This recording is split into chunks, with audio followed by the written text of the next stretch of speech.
Yes, Baba Justin, alam mo, malawakang protesta nga ang naganap dito sa lungsod ng New York, dito sa mga pangunahing ospital, dito sa New York na USA, umabot na ng ikatlong araw na ngayon kasi Hmm, nagsimula pa nung Lunes ang tinatawag na malawakang protesta at ito ay kinabibilangan ng mga maraming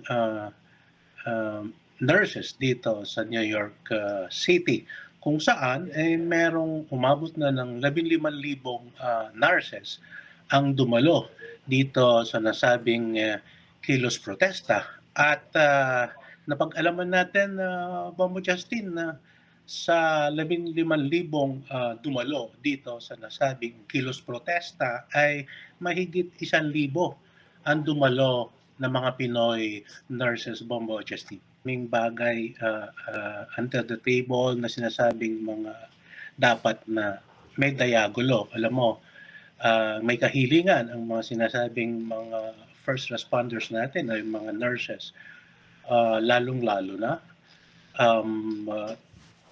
gusto nilang dagdagan ang mga staffs o empleyado sa mga nasabing pribadong hospital. Gustong dagdagan ang sahod, ang benepisyo at iba pang proteksyon. Alam mo, may mga violasyon din dito sa mga nasabing pribadong ospital kaya yun ang pangunahing mga kahilingan ng mga nasabing nurse na lumahok sa nasabing kilos protesta, Mama Justin. Yes, Sir Isidro. Nangyayaring magandang kahihinatnan, punot dulo na nasabing diagulo kasi kahapon nga tinangkang magkakaroon ng diagulo upang marinig ang magkabilang panig tungkol nga dito sa mga nasabing hinaing. Pero sa pagkaalam natin, ang mga administrador ng mga nasabing ospital, alam mo, merong 10 pribadong ospital ang involved dito, Pong Justin. Kabilang na dito ang Mount Sinai, ang Presbyterian, at iba pang hospital na Montefiore, Bombo Justin, kung saan hindi natuloy kasi nga nag-back out itong mga administrador dahil nga sinisisi ang mga gumawa ng kilos protesta na hindi nila ipinaalam or kulang sa komunikasyon upang matugunan ang mga nasabing problema, Bombo Justin.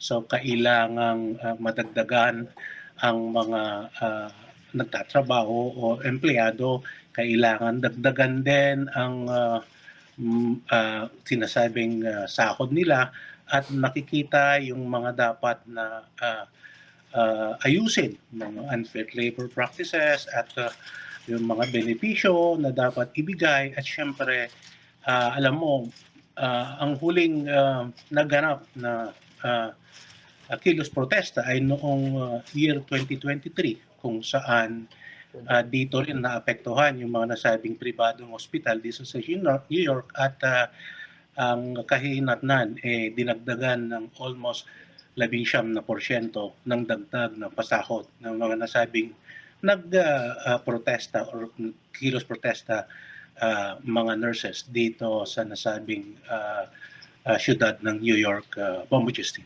Yes, ang nakikitang paraan ng ginawa ng mga nasabing mga pribadong ospital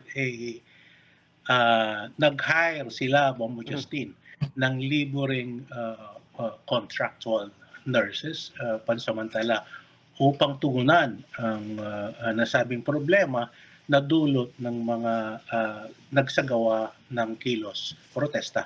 Alam mo, Bombo Justin, dito sa New York, meron tinatawag na almost 183,000 nurses, kung di tayo nagkakamali, pero according sa data na kanyan, aabot ng 183,000 nurses na nagtatrabaho dito sa New York, pribado man o publiko. So, at sa out of that 183,000 nurses, Bombo Justin, kung hindi tayo nagkakamali, merong 12% ng mga nurses na yan ay mga Asyano.